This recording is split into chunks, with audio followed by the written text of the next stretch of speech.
Bismillahirrahmanirrahim. Assalamualaikum warahmatullahi wabarakatuh. Anak-anak, Waalaikumsalam, Bu. Warahmatullahi wabarakatuh. gimana nih kabarnya semuanya? Alhamdulillah baik. Baik ya.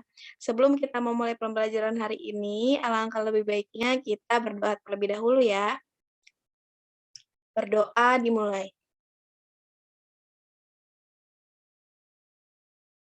Berdoa dicukupkan. Sebelumnya, perkenalkan nama Ibu Salsabila Hamidah Jauhari. Kalian boleh memanggil Ibu apa saja, Ibu Salsa, Ibu Hamidah, boleh. Selanjutnya, Ibu akan mengecek kehadiran kalian terlebih dahulu ya. Di sini ada Fidiah Maulida, hadir? Hadir, Bu. Hadir. Nur Aulia, hadir? Hadir, Bu. Baik, hadir semua ya untuk pertemuan kali ini. Nah, sebelumnya Ibu akan men-share PPT-nya terlebih dahulu.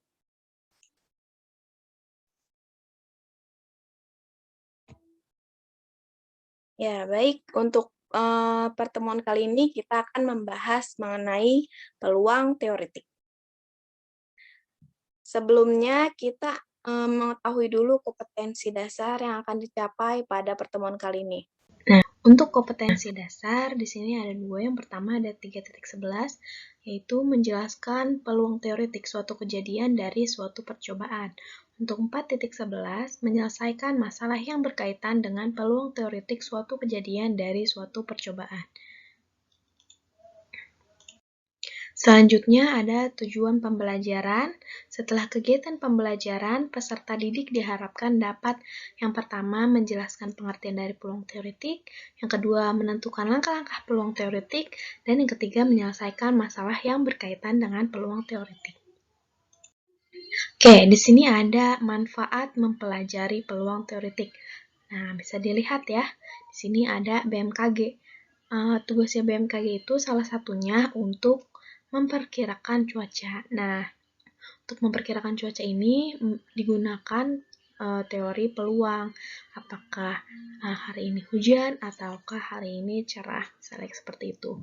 Nah, yang kedua ada membantu peneliti dalam mengambil suatu keputusan. Nah, ini juga menggunakan teori peluang. Kemudian ada memilih jurusan dalam SNMPTN. Nah, seperti yang telah kita ketahui, di dalam SNMPTN ini kita misalnya untuk jurusan IPA kita diberi pilihan dua jurusan, maka kita mengurutkannya ini kan sesuai passing grade. Jadi, untuk kita memprediksi diterima atau tidaknya gitu, menggunakan teori peluang.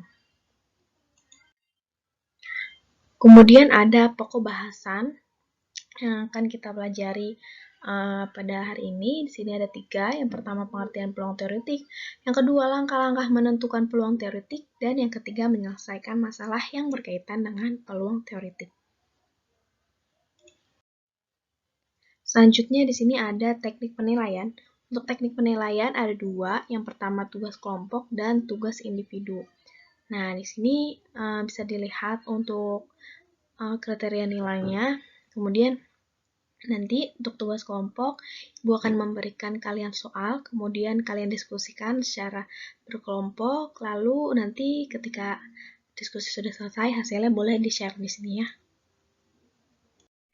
Nah, sebelumnya, ada yang masih ingat materi yang kita pelajari di minggu lalu itu ada apa aja? Izin, Bu. Ya, boleh. Pertemuan sebelumnya kita membahas mengenai ruang sampel, titik sampel, dan kejadian, Bu. Nah, betul. Kemudian ada yang tahu apa itu ruang sampel?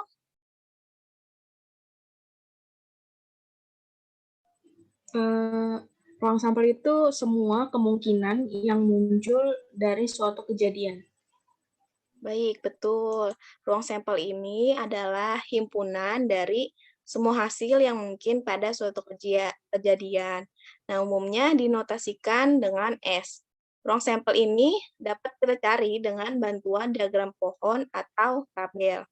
Selanjutnya titik sampel, ada yang tahu?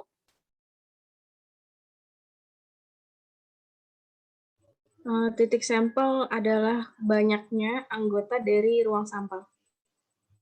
Iya, betul sekali. Titik sampel itu adalah anggota dari ruang sampel atau kemungkinan yang muncul. Bisa juga tadi banyaknya anggota dari ruang sampel. Selanjutnya kejadian. Ada yang tahu kejadian itu apa?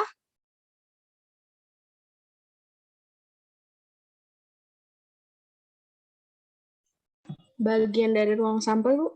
Ya, betul. Kejadian ini adalah bagian dari ruang sampel S. Nah, misalkan suatu kejadian A dapat terjadi jika memuat titik sampel pada ruang sampel S. Oke, berarti masih ingat ya, pelajaran di minggu lalu itu ada ruang sampel, titik sampel, kejadian.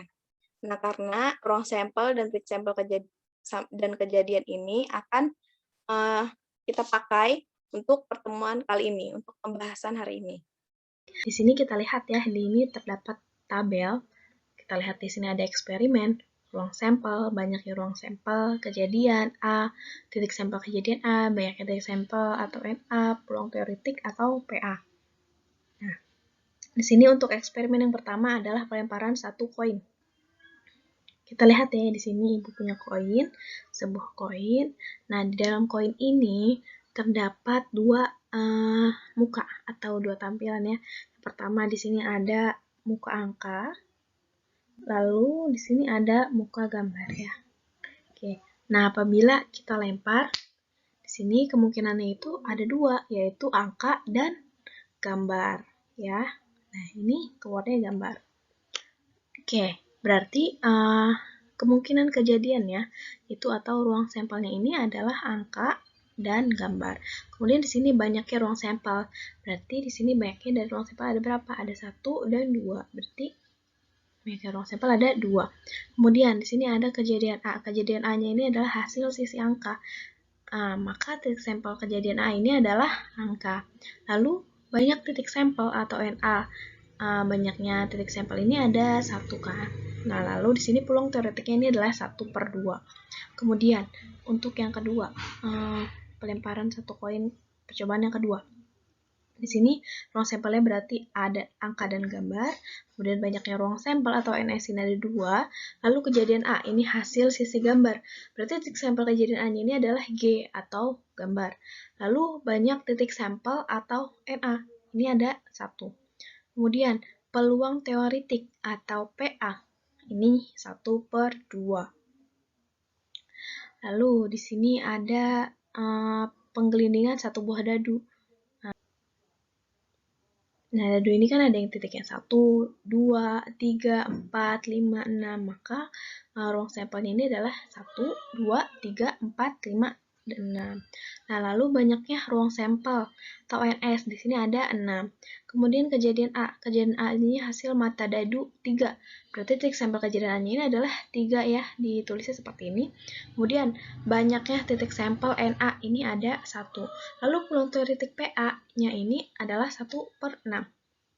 Oke, selanjutnya di sini percobaan yang kedua. Ruang sampelnya 1, 2, 3, 4, 5, 6. Kemudian banyaknya ruang sampel atau NS-nya adalah 6. Hasil mata dadu yang 7. Nah, di sini dilihat ada nggak mata dadu yang 7? Karena tidak ada, maka titik sampel kejadian A-nya ini kosong. Kemudian kosong. Nah, lalu banyaknya titik sampelnya ini adalah 0. Kemudian peluang teoretiknya ini adalah 0/6 atau 0. Nah, lalu di sini percobaan yang ketiga untuk penggelindingan satu buah dadu. Maka ruang sampelnya 1, 2, 3, 4, 5, dan 6. Lalu banyaknya ruang sampel ini adalah 6. Kemudian hasil mata dadu genap. Nah, yang mata dadunya munculnya genap ini ada 2, 4, 6. Maka titik sampel kejadian A-nya ini adalah 2, 4, 6. Lalu banyaknya titik sampel ada 3 ya. Kemudian peluang teoretiknya adalah 3/6 atau 1/2. Oke, sekarang percobaan yang keempat untuk penggelindingan satu buah dadu. Di sini ruang sampelnya sama, 1, 2, 3, 4, 5, 6. Kemudian banyaknya ruang sampel atau NS, ini ada 6. Untuk kejadian A-nya ini adalah hasil mata dadu prima. Maka yang muncul hasil mata dadu prima ini ada 2, 3, dan 5. Maka titik sampel kejadian ini adalah 2, 3, 5. Kemudian banyaknya titik sampel NA. Ini adalah 3. Kemudian peluang teoretiknya di sini dilihat adalah 3/6 atau 1/2. Oke. Nah, di sini kita perhatikan ya. Untuk peluang teoretiknya di sini ada 1/2. Maka satunya ini adalah dari sini ya. Banyaknya titik sampel. Kemudian untuk duanya ini. Nah, untuk keduanya ini adalah si banyaknya ruang sampel atau NS. Ini kita lihat lagi untuk yang kedua. Di sini satunya ini adalah banyaknya titik sampel, kemudian duanya ini adalah banyaknya ruang sampel. Kita perhatikan ya, dan seterusnya juga sama kan? Di sini banyaknya titik sampel, yang ini banyaknya ruang sampel. Kemudian di sini 0 ini adalah banyaknya titik sampel, dan 6 ini adalah banyaknya ruang sampel. Nah, kita lihat ini semua sama ya, begitu. Nah, maka di sini kita perhatikan peluang teoretiknya ini adalah banyaknya titik sampel per banyaknya ruang sampel atau perbandingan dari banyaknya titik sampel dan banyaknya ruang sampel. Jadi NA/NS. Oke. Sampai sini bisa ya. Sampai sini paham atau ada yang ingin ditanyakan?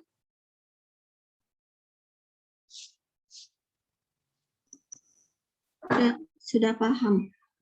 Oke, sudah paham ya. Nah, selanjutnya di sini kita lihat pengertian dari peluang teoretik. Nah, di sini peluang teoretik adalah perbandingan antara banyaknya kejadian yang diamati dengan banyaknya kejadian yang mungkin. Berarti sama ya seperti yang tadi. Nah, jadi rumus peluang teoretik ini bisa kita rumuskan PA sama dengan NA/NS. Nah, dengan keterangan PA-nya ini adalah peluang kejadian A, lalu NA-nya ini banyaknya kejadian A, dan NS ini adalah banyaknya kejadian yang mungkin. Oke, nah untuk peluang teoretik ini bisa disebut juga dengan peluang klasikal. Atau misalkan ada pertanyaan, tentukanlah peluang dari kejadian A. Maka disitu kan peluang doang. Berarti yang peluang yang dimaksud itu adalah peluang teoretik. Nah, di sini ada langkah-langkah menentukan peluang teoretik. Di sini ada 3. Yang pertama, menentukan banyaknya ruang sampel suatu kejadian, dinotasikan dengan NS. Kemudian yang kedua, langkahnya menentukan banyaknya titik sampel suatu kejadian. Misal kejadian A, maka kita notasikan dengan NA. Kemudian yang ketiga, menghitung peluang teoretik dengan menggunakan rumus. Misalkan peluang terhadap kejadian A, maka ditulis dengan PA. Atau peluang teoretik kejadian A. Oke. Nah, selanjutnya ada permasalahan yang pertama. Di sini Nadia melemparkan 3 buah uang koin secara bersamaan sebanyak 1 kali. Lalu tentukan peluang munculnya 2 sisi angka dan 1 sisi gambar. Nah, di sini ada tentukan peluang. Berarti yang dimaksud ini adalah peluang teoretik. Nah, tadi langkah-langkah yang pertama kita selesaikan. Kita penyelesaian yang pertama. Nah, langkah yang pertama ini adalah menentukan banyaknya ruang sampel. Nah, masih ingat kan? Untuk mencari ruang sampel ini ada 2 cara. Yang pertama ini menggunakan diagram pohon, yang kedua menggunakan tabel. Nah, sekarang kita menggunakan diagram pohon. Nah, misalkan koin yang pertama ini warna merah ya. Nah, misalkan koin yang pertama ini warna merah. Ini kita tulis, berarti ruang sampelnya adalah angka dan gambar.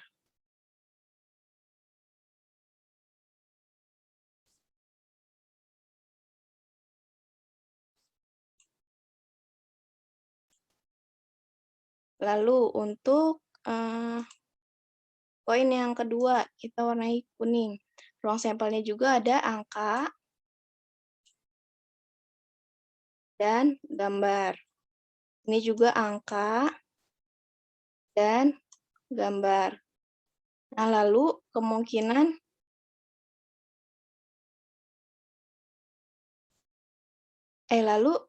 koin yang ketiga juga ruang sampelnya ada angka, gambar. Di sini juga ada angka dan gambar. Angka, gambar.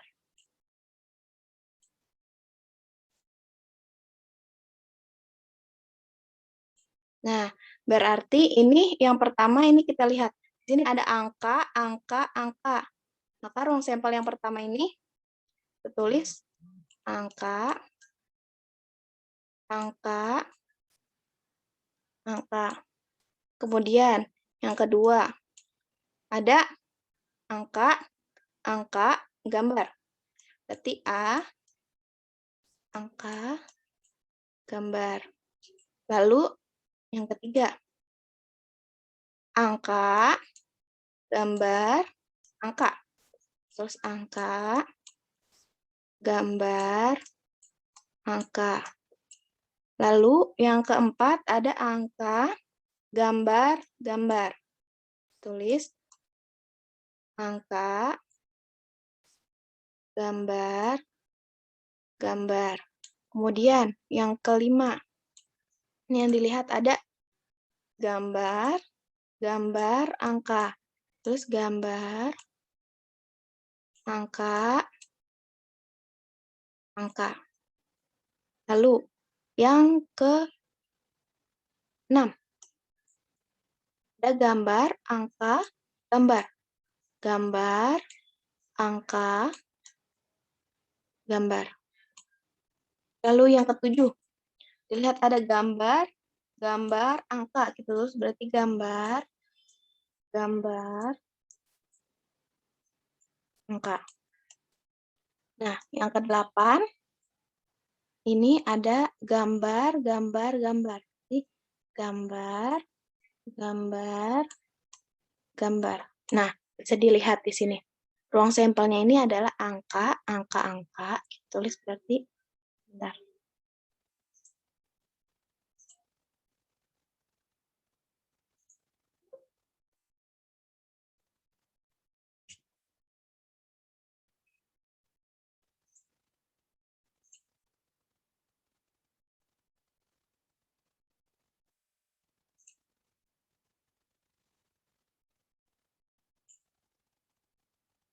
Nah, berarti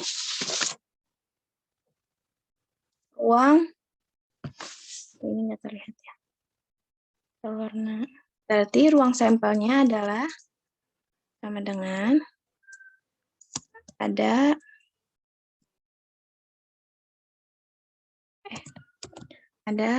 angka, angka-angka,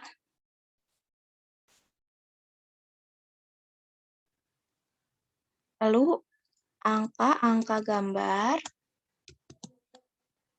kemudian ada angka, gambar angka, kemudian angka, gambar-gambar, gambar, gambar angka-angka, ini kelebihan.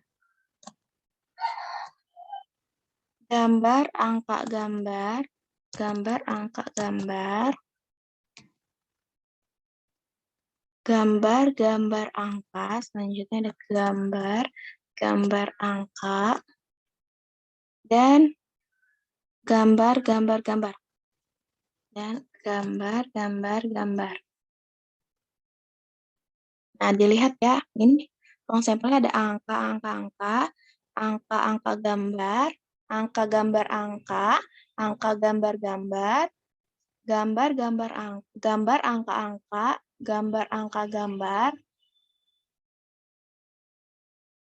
gambar, gambar, angka, dan gambar, gambar, gambar. Berarti banyaknya ruang sampel,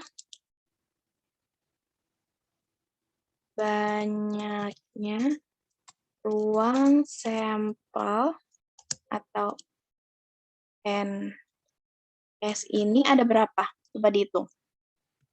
Ada berapa? 1, 2, 3, 4, 5, 6, 7, 8. Berarti banyaknya ruang sampel NE atau NS yaitu ada 8. Sampai sini paham atau ada yang masih belum mengerti? Paham, Bu. Sudah paham. Selanjutnya, kita ke langkah yang kedua, menentukan banyaknya titik sampel. Nah, di sini ada kejadian, misalkan A itu kejadian munculnya 2 sisi angka dan 1 sisi gambar. Maka titik sampel kejadian A tadi yang munculnya 2 sisi angka dan 1 sisi gambar ini ada apa aja? Kita lihat. 2 sisi angka dan 1 sisi gambar. Berarti ada angka-angka gambar. Tulis ada angka-angka gambar. Lalu ada apa lagi?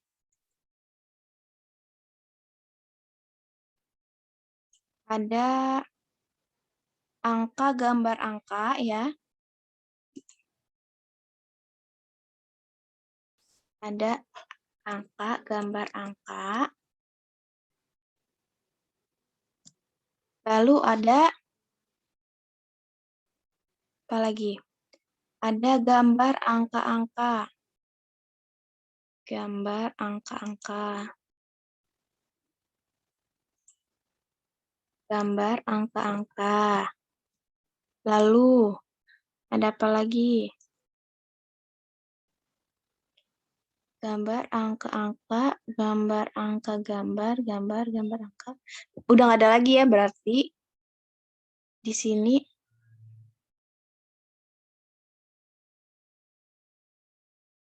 Nah, berarti titik sampel kejadian A ini ada angka-angka gambar angka, gambar angka-angka. Nah, berarti banyaknya titik sampel atau NA ini ada berapa? Ada 3 ya. 1, 2, 3. Nah, kita lanjut ke langkah yang ketiga. Yaitu menghitung peluang teoretik kejadian A. Nah, di sini bisa dilihat ya, udah ada rumusnya. PA sama dengan NA per NS. Nah, tadi kita sudah menghitung, sudah mengetahui banyaknya NA ini, berapa tadi ada. Nah, kita tulis ya PA. Nah, tadi NA-nya itu kita sudah mencari. NA-nya itu ada 3 ya. 3. Nah, lalu NS-nya.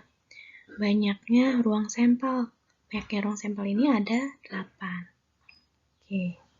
Nah, jadi peluang munculnya koin 2 sisi angka dan 1 sisi gambar adalah 3 per 8. Oke. Itu ya. Baik, selanjutnya kita ke permasalahan yang kedua. Di sini, Laura melempar 2 dadu secara bersamaan sebanyak 1 kali. Lalu tentukan peluang munculnya mata dadu berjumlah 10 dan peluang munculnya mata. Langkah yang pertama, kita tentukan dulu banyaknya ruang sampel.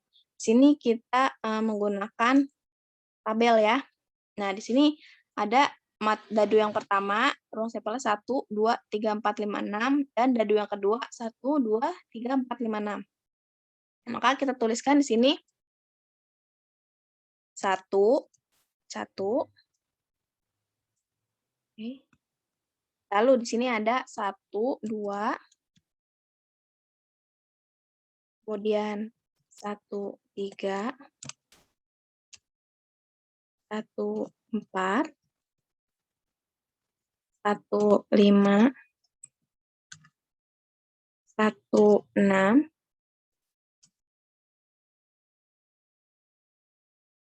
Lalu ada 2, 1, 2, 2, 2, 3, 2, 4. Salah.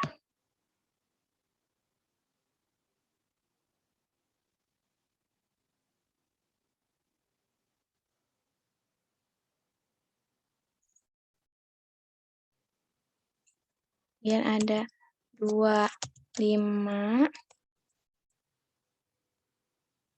2, 6, lalu ada 3, 1, 3, 1, 3, 2, 3, 3, 3, 4, 3, 5, dan 3, 6.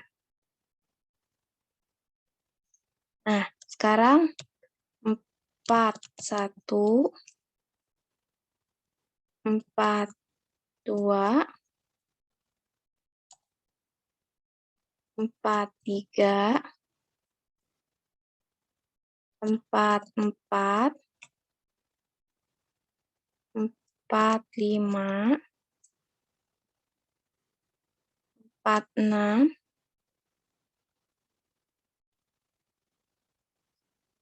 dan 5, 1, 5, 2, 5, 3,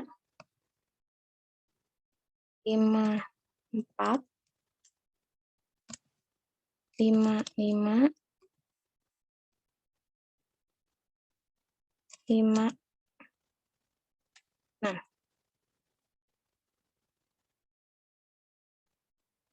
Nah, yang ini ada 6, 1, 6, 2, 6, 3, 6, 4, 6, 5,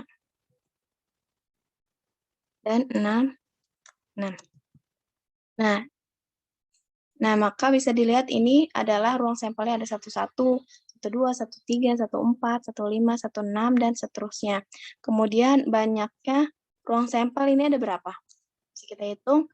Sini barisnya ini ada 6, kolomnya juga ada 6. Berarti 6 dikali 6 ada 36. Maka banyaknya ruang sampel atau NS adalah 36. Nah, selanjutnya misalkan baik, selanjutnya kita ke langkah 2, yaitu menentukan banyaknya titik sampel. Sini misalkan B itu adalah kejadian muncul mata dadu berjumlah 10. Maka titik sampel kejadian B ini yang berjumlah 10 ada apa aja? Kita lihat mata dadu yang berjumlah 10.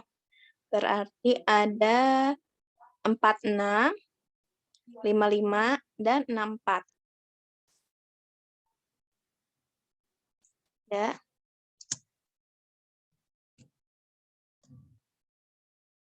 46,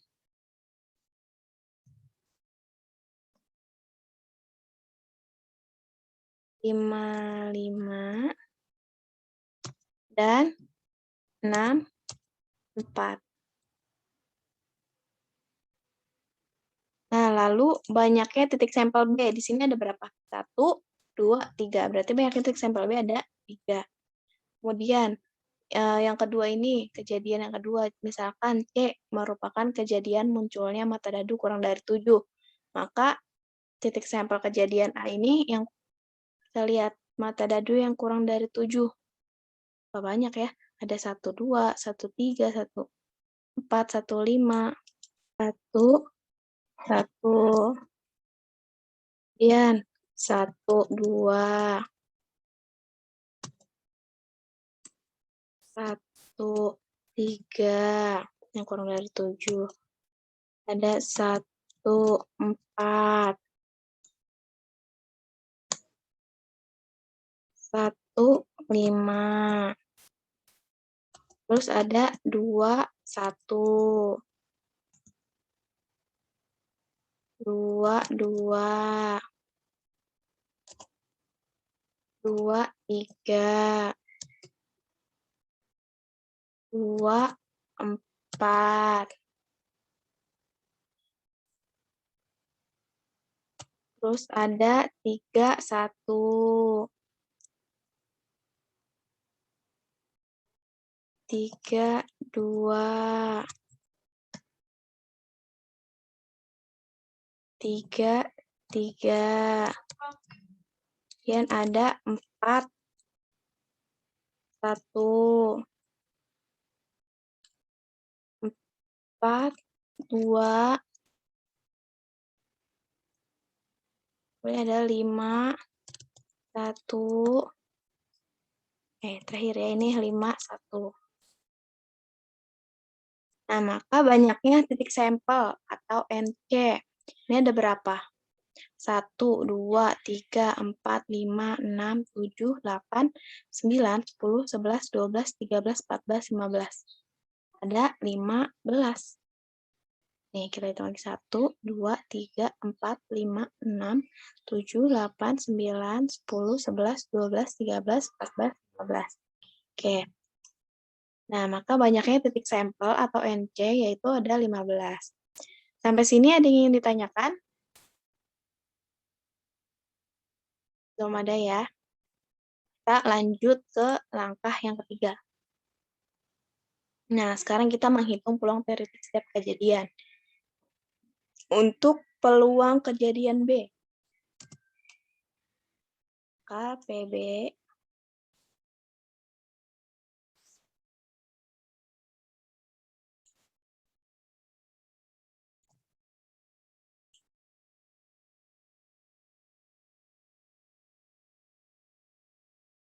NB-nya tadi ada berapa? Titik sampel kejadian B ada 3 ya. Tuh. Tuh. Lalu NS-nya tadi banyaknya ruang sampel ada 36. 36. Oke. Kita sederhanakan ya, keduanya dibagi 3. Berarti 1/12 ya. 1/12. Jadi, peluang munculnya mata dadu berjumlah 10 adalah 1/12.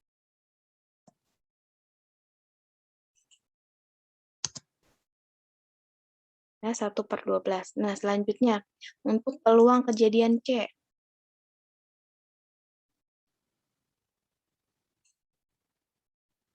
Peluang kejadian C.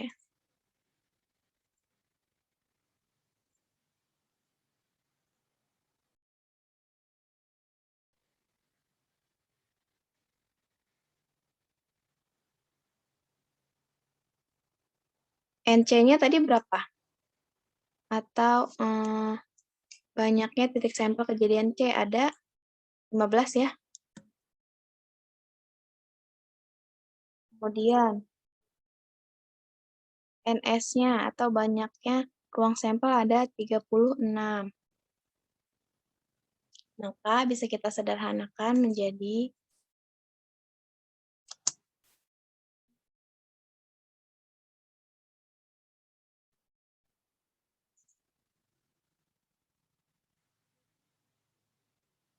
sama dengan keduanya dibagi 3. 15 dibagi 3, 5. 36 dibagi 3 yaitu 12. Jadi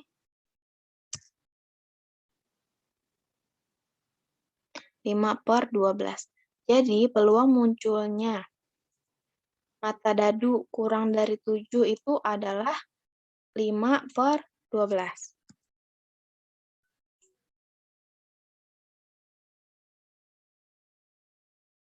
Adalah 5/12. Nah,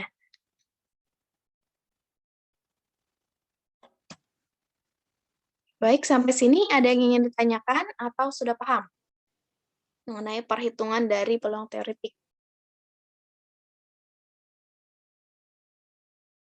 Sudah paham? Sudah ya? Oke, selanjutnya ini Ibu akan memberikan kalian tugas kelompok. Nah, ini bisa terlihat tugas kelompoknya ini. Sebenarnya ini ada di buku paket halaman 291 nomor 2. Nah, sebelumnya Ibu sudah membagikan kalian ke dalam beberapa kelompok. Menurut absensi itu sudah Ibu bagikan melalui WhatsApp grup ya. Sekalian lihat. Nah, lalu ini silahkan kalian kerjakan. Kemudian apabila udah selesai, nanti boleh di-share hasilnya ke sini. Ya, silakan kalian bekerja dengan kelompoknya masing-masing. Baik, karena waktunya sudah habis, boleh salah satu dari anggota kelompoknya men-share hasil jawabannya? Izin men-share, Bu. Mohon izin untuk diizinkan untuk share screen. Baik, sudah bisa.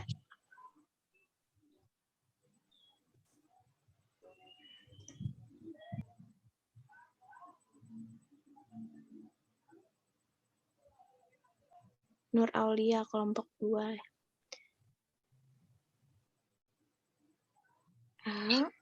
Langkahnya, ya betul. Selanjutnya untuk yang B. Bentar, Bu.